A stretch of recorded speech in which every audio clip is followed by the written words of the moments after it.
Ah, how? Are you going to the meeting with Margrave Jobst as well? I am. What about Istvan? I assume... That we didn't catch him? No. Because if we had, you'd be the first one to know. Have no fear. We'll get him eventually. I hope you're right. Anyway, let's go and see what Jobst wants from us.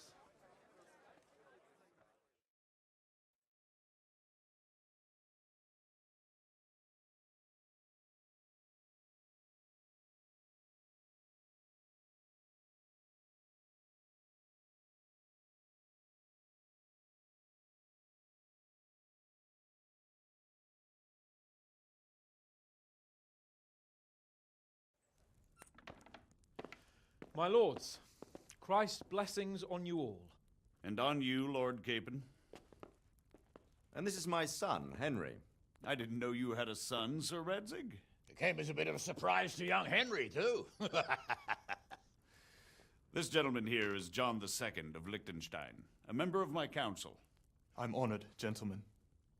Come join us. Margrave Jobst was just about to tell us the reason for his visit. Your Grace? I'm sure we're all agreed, Your Graces, that all this unrest must come to an end. This kingdom needs a king.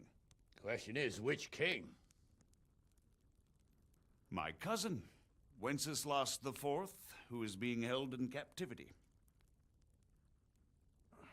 I have to confess, my lord, that your answer surprises me a little. If I'm correctly informed, until recently you sided with your other cousin, Sigismund. That I cannot deny, and I have always stated my position plainly. But times have changed. How have they changed, Your Grace? Sir, there is one thing on which we undoubtedly concur, that King Wenceslas, unfortunately, did not inherit his father's gift for governing.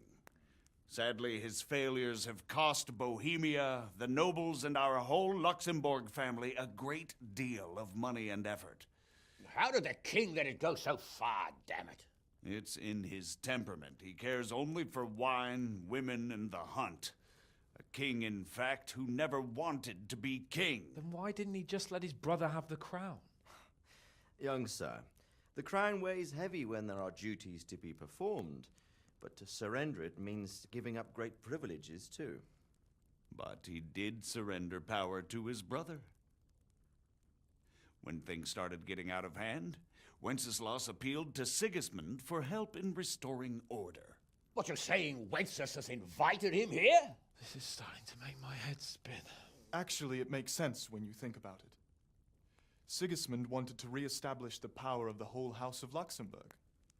He thought if he helped Wenceslas win the imperial crown, in return his brother would help him become the king of the Romans, and leave the actual reign of Bohemia and the empire to him.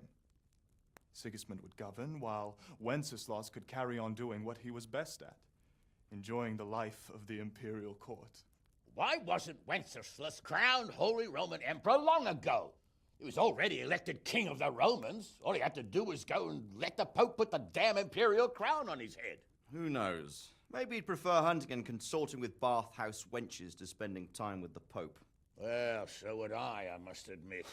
Sigismund's plan seemed sound enough, but it didn't quite work out, did it? It worked for a while. He and his brother reached an agreement. Sigismund took over administration of the kingdom and began planning Wenceslas's journey to Rome for the imperial coronation.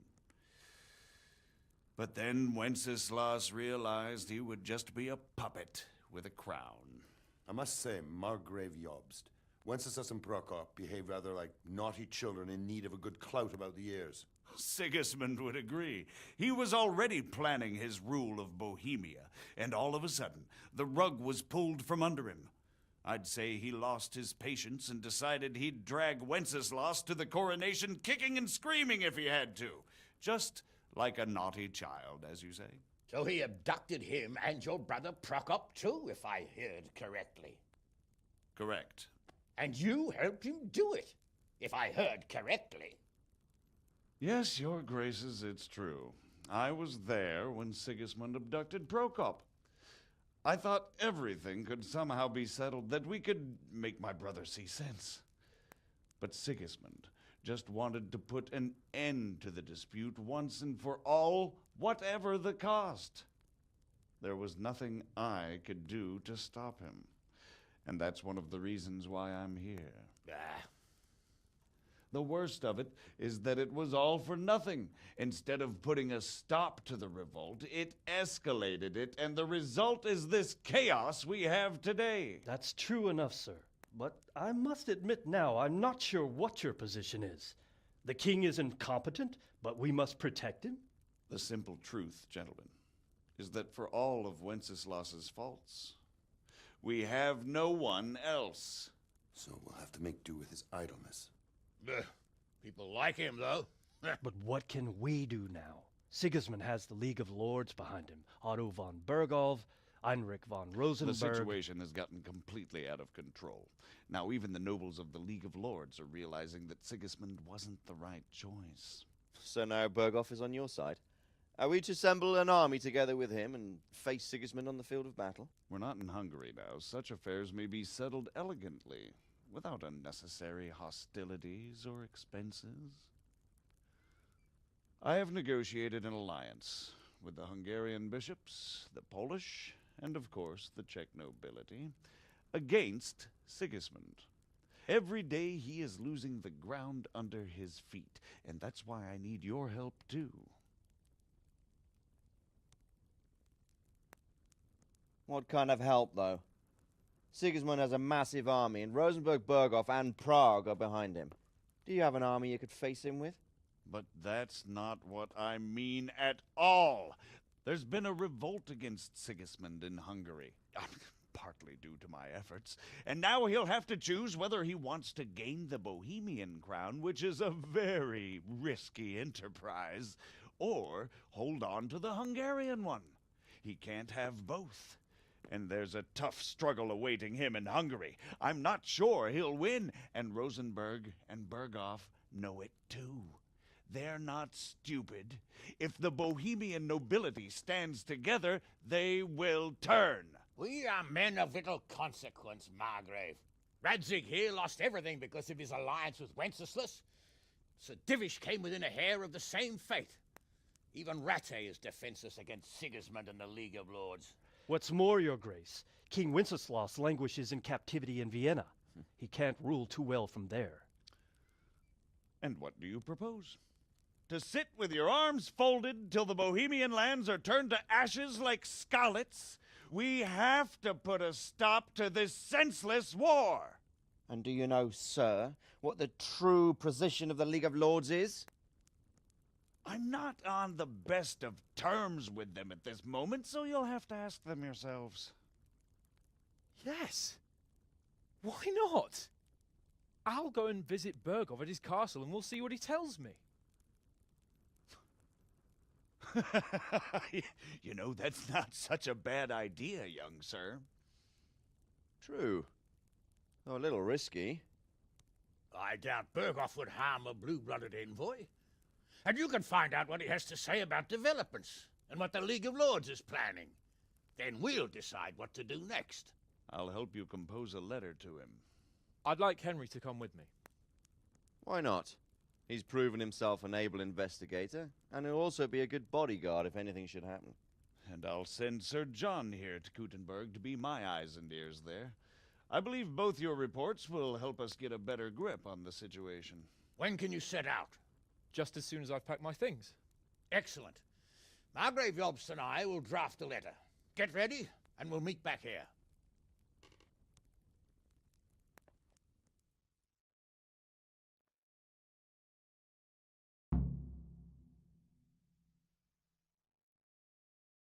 It would be best to write it in your name as Lord of Lipa. Quite so, Margrave. What exactly am I to write? Oh, what isn't really the issue? The question is how. We need to learn where they stand on liberating the king and ousting Sigismund. If they'll make trouble or join our side, But we have to ask in a way that won't leave Sir Capon being run out of the castle with a whip. Exactly. How about writing that you're concerned about current events and that you want to see things settled peaceably, and then ask the opinion of the League of Lords? Very well said, sir. And what they want to do about freeing King Wenceslas. Whether they think liberating King Wenceslas IV might contribute to resolving the dispute? And what they plan to do about the god-awful mess in this country. What steps they envisage taking to end the pillaging of Bohemia by foreign armies? I couldn't have put it better myself. Well, I'd also venture to suggest one more. What is their stance on that is, the initiatives of Margrave Jobst of Moravia and a large part of the Bohemian nobility? Whether they plan to take action against them or support their efforts? You read my thoughts, sir.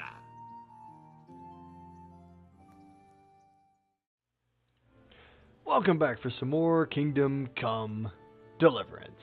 So we finished the main plot arc and got the credits, but now we're going to try and do the epilogue. So the epilogue begins after we do this incredibly long discussion with Margrave Jobst and the high politics of how they're going to persuade the Lords Council, the Council of Lords, to take back Wenceslas. So we have to go talk to our dad, and then I think we're going to hook up with Hans and go on a mission. I noticed after the fact, we still have this main vengeance point, which is find Markov on Owlitz and avenge your parents. So, I don't know if that comes as a part of this or not, but we're gonna keep going and try and do the epilogue. I believe our father is over here. So, it looks like you're off on a mission. Yes, I can't wait. I don't want to dampen your spirits, my boy, but watch out. These are evil times, and who knows what can happen along the way. Not to mention that Bergov is no saint. Don't worry. I know. You've shown you can fend for yourself, but do take care. You'll be traveling as Lord Capon's bodyguard. You'll be there to make sure nothing untoward happens to him. Keep your eyes peeled and your ears wide open. What Bergov tells you is one thing, but what you see may be quite another. Rest assured, Father. And don't get embroiled in anything else. Just hand over the letter, hear out his reply, and return. Yes. Very well. Bergov is at Trotsky Castle. I think you'll find it quite an eye-opener. It's one of the finest castles in the land. It's 3 days' ride from here, so unless you hit a snag along the way, you'll be back soon enough. Any questions? Oh, goodness. We have all kinds. I'm getting a bit lost in the Luxembourg lineage. It all seems a bit too tangled. The Luxembourgs have ruled the Empire and Bohemia for almost 100 years now. Emperor Charles brought this land to prominence. When he was in power, things had never been so good. Wenceslas and Sigismund are his sons, but by different mothers. Jobst and Prokop are their cousins. They were entrusted with governing Moravia. But instead, they've been in a bitter armed feud for years, and now Sigismund's fallen out with Wenceslas. Wenceslas also had another brother, the youngest, John of Görlitz, who was most probably poisoned. They seem like a hot-blooded lot. It's hard to keep up with their affairs, since they tend to change their alliances from one day to the next. Who is he really, this Jobst? The cousin of King Wenceslas. He's the Margrave of Moravia. I admit I don't know what to make of him myself. Until recently, he was allied with the League of Lords. For a time, he even served Rupert of the Palatinate against the king. And now suddenly, he's reversed his position. I don't know what led him to do it, and one can't help being suspicious. It's best to keep a watchful eye on him, but he really is the leader of the resistance against Sigismund these days. We'll just have to see how it all turns out. I'm a bit concerned so many people seem to think so little of King Wenceslas. You knew him, didn't you? What's he really like? Well, there's no straightforward answer to that question. He certainly makes a great hunting and drinking companion, but he can be very fiery and impetuous when things don't go how he'd like them. He never had much of a head for high office. He finds it tiresome. But once a man's grasped the scepter, it's hard to let it go again. You can't just abscond. You've seen for yourself what happens when he disappears for a few months. Better a bad but legitimate king than a bloody war over the throne. Okay. Who is this Prokop that Job spoke of? Job's brother, the king's cousin. He and Jobst warred over Moravian supremacy for years. Then they were allies for a while, betrayed Wenceslas and sided with Rupert of the Palatinate. But after Sigismund abducted Wenceslas, Prokop fomented a revolt against him, and Sigismund had him captured. Politics. Make of it what you will. I, for one, can't make head or tail of it most of the time. The League of Lords and that Berghoff we're off to see. Who are they exactly? The lords of the powerful houses. Heinrich of Rosenberg, Otto of Berghoff, Heinrich of Radetz, and others. They're unhappy with the way their influence declined after Wenceslas surrounded himself with the lesser orders of nobility. They abducted the king years ago and made him bow to their will. They got away with it that time, and now they've joined forces with Sigismund and done it again. But now it seems that Sigismund's behavior is starting to rub them up the wrong way, so they may well be thinking twice. We'll see what Berghoff has to say. I guess that happens when you burn your own country to the ground. I don't know all that much about Sigismund. He's the king's younger brother and king of Hungary in his own right. 7 years ago, he led a crusade against the Turks and was defeated at Nicopolis. Some say it was due to the recklessness of the French knights, most of whom were mercilessly slaughtered. Sigismund is ambitious and capable. He might well make a better ruler than Wenceslas, but he's arrogant, and to our misfortune, brutal. Not long ago, he himself was held captive by the Hungarian nobility. They dislike him as much as some of the Czech and German noblemen do his brother Wenceslas. Ironically, Wenceslas joined forces with Jobst to liberate him. And now this is how Sigismund repays his brother. There's no doubt about it, God does move in mysterious ways. Good grief. All right. Rupert of the Palatinate. That's a name I hadn't heard before today. Rupert is the Prince Elector of the Palatinate. What's a Prince Elector? The Prince Electors are dignitaries of the Holy Roman Empire who have the right to elect the King of the Romans, who would then be crowned Holy Roman Emperor by the Pope. Rupert took the title for himself with the help of 3 other Prince Electors, even though Wenceslas had already been appointed. Some of the nobility in the empire recognized Rupert's claim, but when he went to Rome to be crowned emperor, it turned into a fiasco.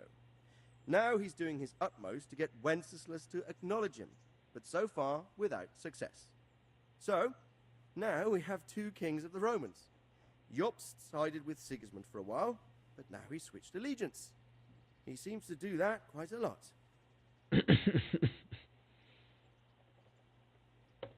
That young man, Sir John of Liechtenstein. Why is he here? The Liechtensteins are a powerful Austrian family with estates in Austria and Moravia. Sir John sits on Jobst's council. Since the king's being held captive in Vienna, I suppose it makes sense to have a powerful Austrian house as allies. It could be very useful. Also, I read that John of Liechtenstein was a principal in getting Wenceslas eventually released and escorted him back to Bohemia. So that's pretty interesting. Very well. Take the letter from Sir Hanush. And good luck, son. There we go. Greetings. What business have you? God. Yeah. I want to rebuild damn Privis So Lavet. what do you think of it all, Sir Divish? I think I don't know what to think. That makes 2 of us. If I didn't know anything about Jobst, I'd say he's right and absolutely truthful. But I've heard too much about him already. Likewise. But I do feel he's the one with the best chance to put things right. Well, we'll see what we learn from Berghoff. If the League of Lords stands with Sigismund, then our chances pale, in spite of everything Jobst said. We shall see. We shall see. All right, let's see.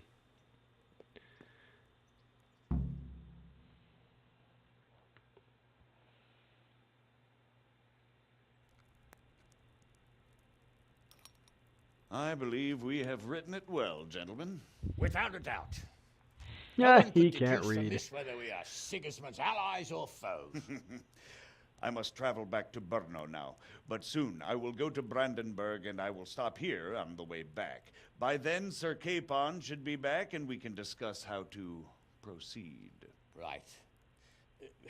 Before you leave, my lord, there is one thing that gives me no rest. Why did Sigismund come as a foe? It makes no sense. If I may, sir, I think I can explain. Oh, please enlighten us, young sir. I live not far from Hungary, where Sigismund reigns. It is a savage country, and the constant war with the Turks has hardened the people. They need a monarch with an iron hand. So when Sigismund felt the wind of revolt, he reacted as he would at home. Only what works on the Hungarian nobles does not work here in Bohemia. Bringing order is one thing, but slaughtering and pillaging with a horde of barbarians quite another. What purpose does that serve? But Sigismund did give the Bohemian nobles a chance to take his side. It was only when they refused his ultimatum that he lost patience and took to the sword. As for the barbarians, he could afford nothing better.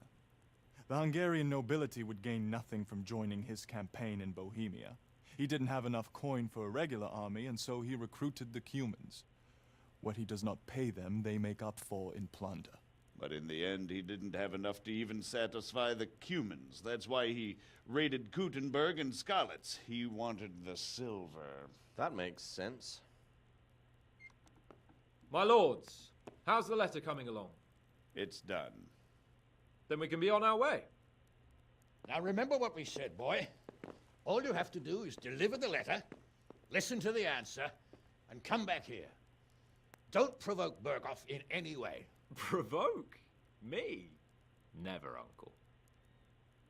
We'll be back in a few days. Farewell, your graces. Come, Henry, my men are waiting. I wish you Godspeed. Did you see that? My hair looks gray. It's been 2 weeks since my town was burned down. I'm 19 and I have gray hair. I'm done. Oh, 85 groschen. Oh, I guess this is the cheapest letter we're ever going to take anywhere.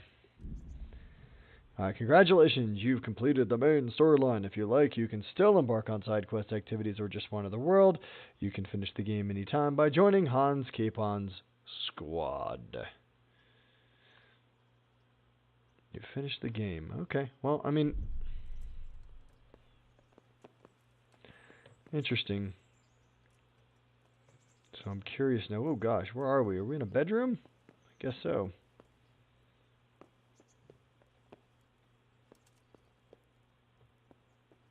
Can't go back in there. What the hell?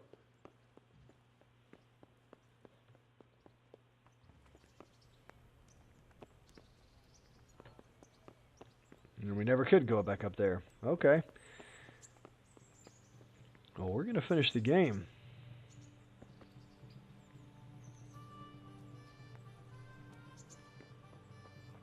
And hopefully this will allow us to keep playing once this is done. Let's suit up!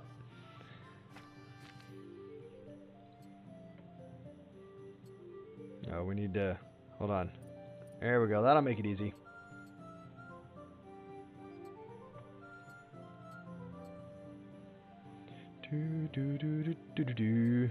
Boy, I tell you what. Some of our stuff is wrecked. Alright, let's see here. Hold on.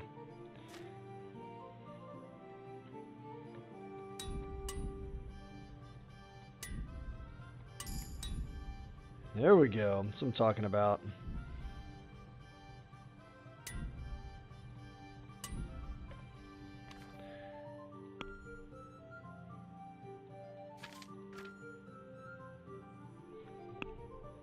We should have just gone up.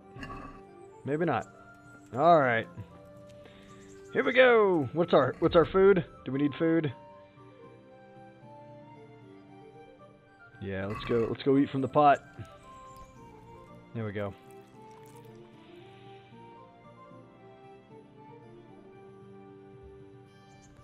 So he'll just like hang out here indefinitely. Let's do it. Why are you so dirty? So, can we set off now, Henry? Of course. I can't wait. So, to horse!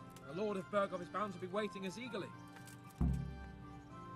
I don't even think he knows you're coming, but sure.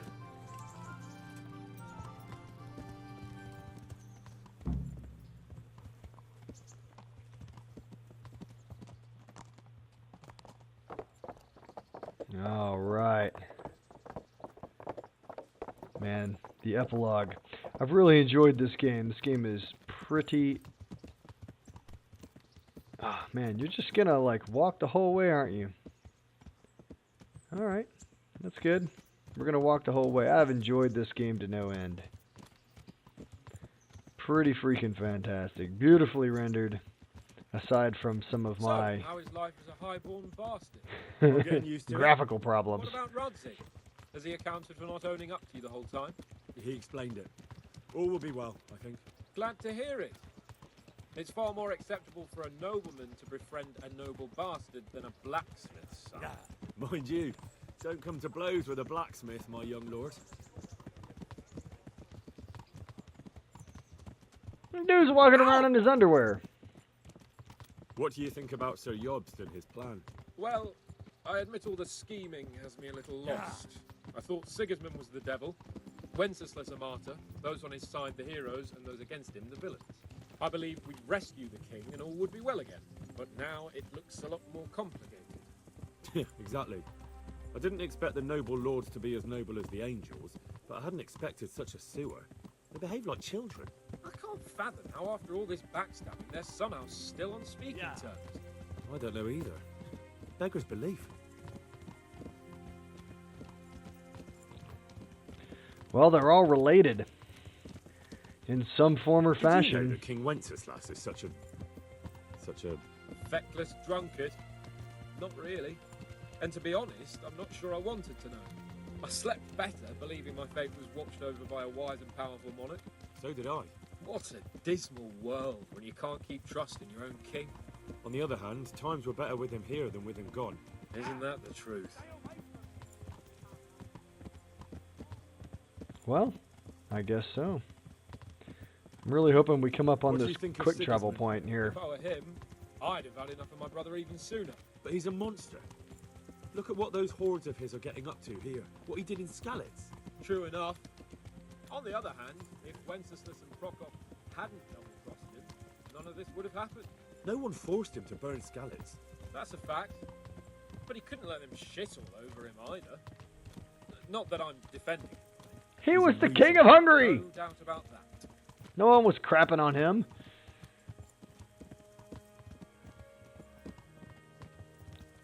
I'm enjoying anything the about sound at the moment. Sir Hanush can tell you a thing or two about him. Why?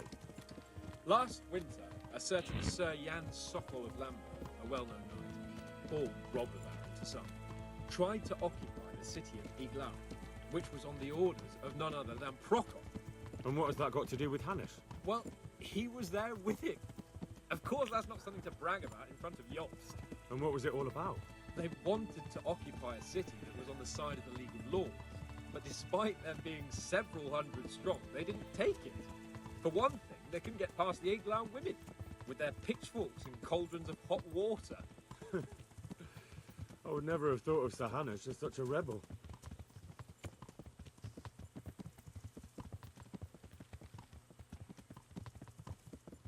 And have you heard anything about Rupert of the Palatinate? A little.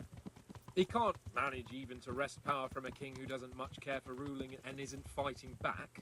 That doesn't seem like a man who has what it takes to rule. And that's all I need to know.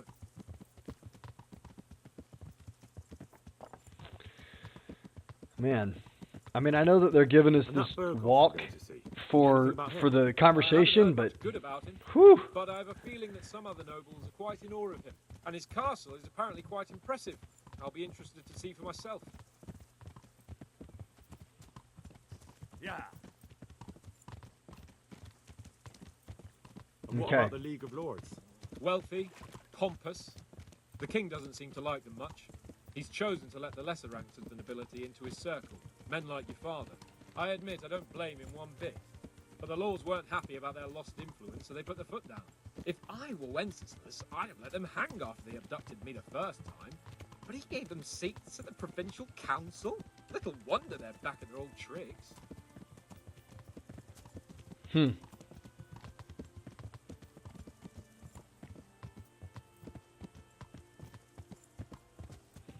It's almost like the first episode. We're out here at the horse farm.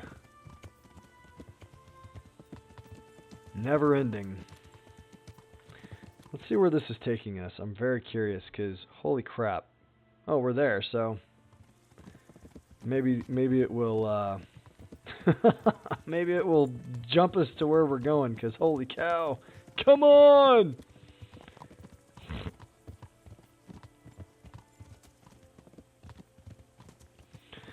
Tell you what, Hans Capon's shoulder armor is mighty fat.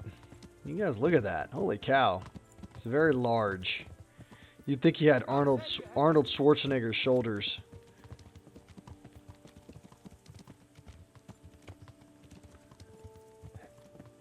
Hello, horse farm.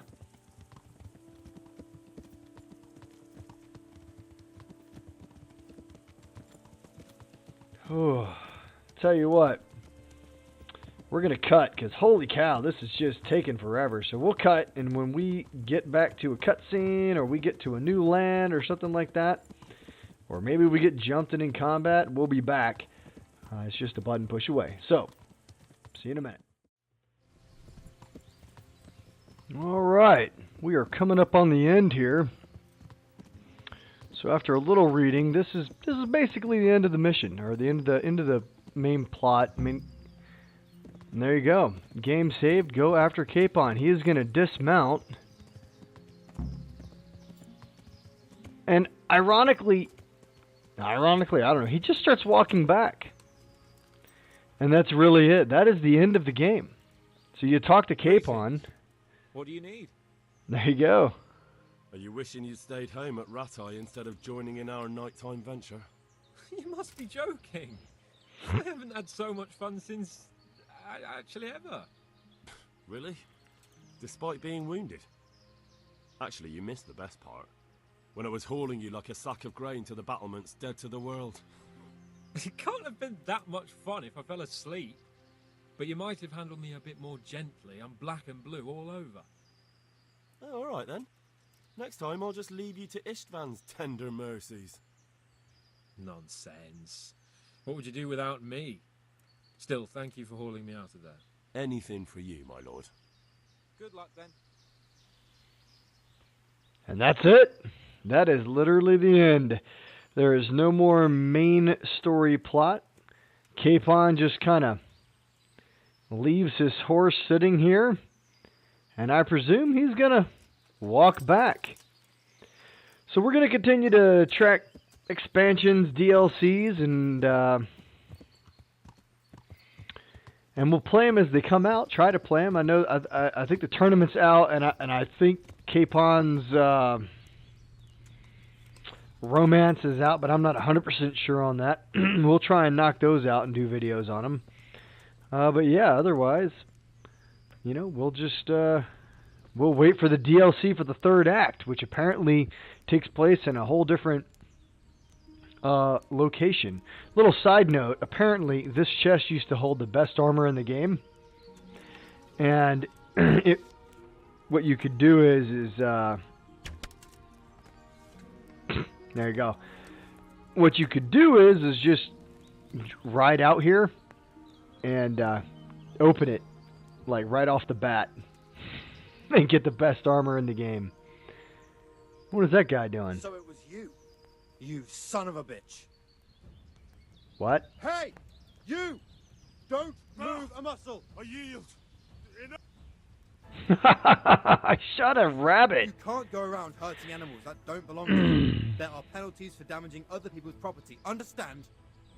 You should have thought twice about what you're doing. That will land you a fat fine. Man. Look, I'll tell you the truth, but you mustn't tell anyone. So this is absolutely secret mission. apropos for my understand? Well, for my playthrough. So there we go. I had no idea. If that's how You know, we'll talk our way out of a traffic ticket for murdering an animal and leave it at that.